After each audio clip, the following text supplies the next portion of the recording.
All right, we'll welcome West Virginia to the dais. We have Coach Bob Huggins, Nathan Adrian, and Javon Carter. We'll go right to questions, so put your hands up. We've got microphones on either side for those that just came in. Go in the middle, second row.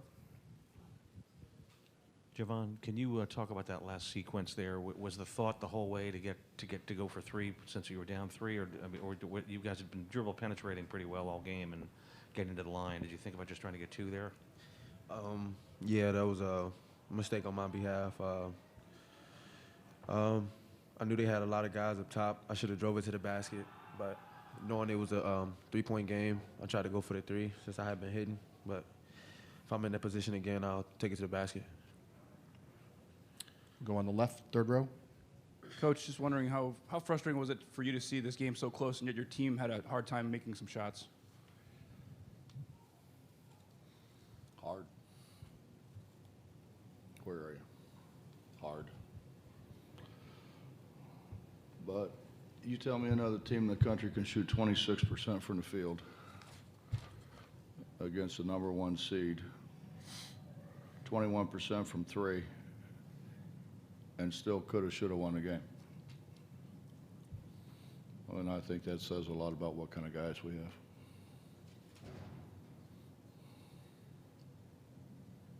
Hands, we'll go in the front here. Bring a mic over.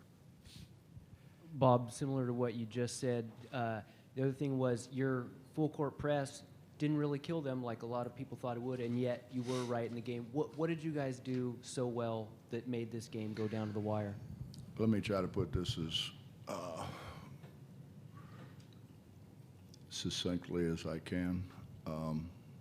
My dad was a hell of a coach. My dad's in every Hall of Fame there is in Ohio, and my dad used to tell me there's a game within a game, and I'm like, well, I don't understand what that means. He said, well, there's a lot of things you have to adjust to. You have to adjust to their personnel. You have to adjust to their scheme of things, what they're trying to do, and then you have to fish out how the game's going to be called.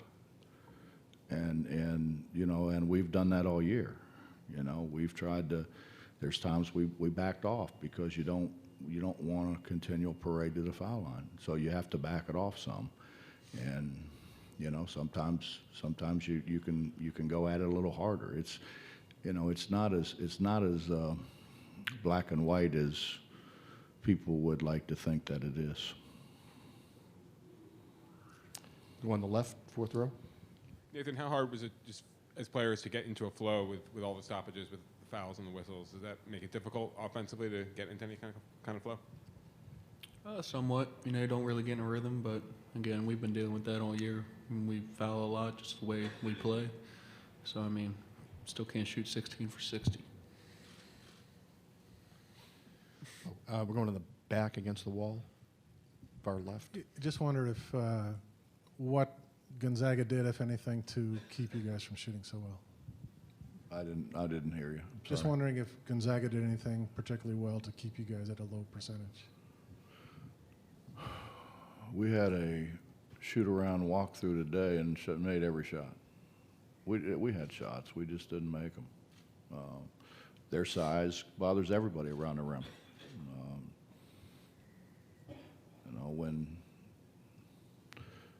when you drive it at the goal and you run into a 7'1", 300 and whatever he is, it's hard to score.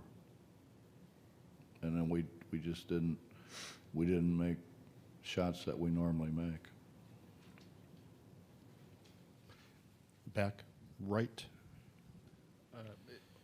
The potential to be a big sequence in the game when Nathan picked up his fourth foul and you had to take him out.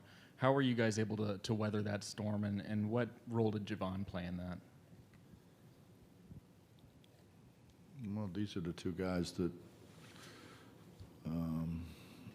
that I can kind of count on to do what they're supposed to do, and I can make adjustments with. And obviously, when you lose Nate, who's a four-year guy and has probably improved as much as anybody I've ever had, he's playing hurt, and he'd never tell you that, but he's playing hurt. He can't shoot the ball because he's got a bad shoulder. But he continues to make plays for us. He continues to make plays that win games. I mean, that's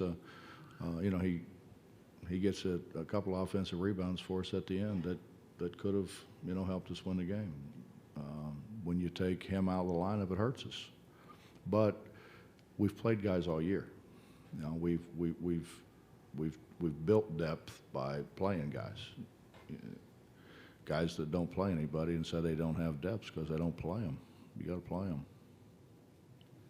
Go in the back near the speaker.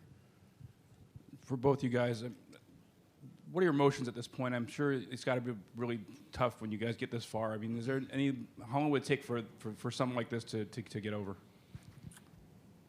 I'll go for it. I mean, if you ever played basketball and you always dream of going to the Final Four, winning the national championship, playing at this stage, and to know you were so close and you gave everything you had and to come up short, it hurts. But for me, I can't let this this game hurt me too much. I got another year, but I know for Nate, he's done, so I know it has to hurt a lot, probably more than it hurt me. But I got another crack at it, so I'm gonna get in the gym and work. You can do one or two more. Anybody? We're good? All right. Thank you, folks.